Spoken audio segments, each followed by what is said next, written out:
must have been about 4 o'clock because it was like right after Pastor Rob had gotten out of teaching. And so he he knocks on the door, and David, I guess, answers the door, and he's in his like mechanic outfit that I guess he just threw on over his teacher clothes.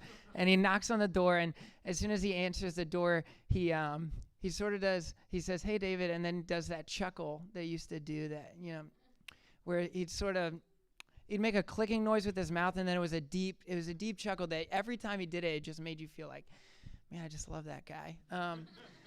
And he chuckled, and he said, "Hey, can I have a glass of water?" None of us knew he was coming over to work on the car, and David said, "Sure, I can get you a glass of water. Why do you need a glass of water?" And as he said that, he looked over Pastor Rob's shoulder to where my car was parked, and the car had the hood up, and the engine was on fire.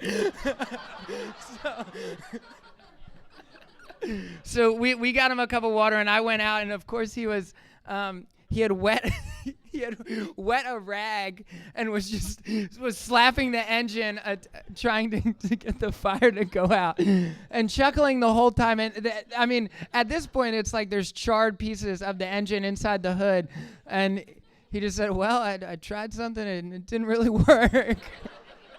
But he kept working on it. The car never ran again, but it was. No, not the lipstick mobile. But it was such a friendly reminder. I've thought about that story a lot this week because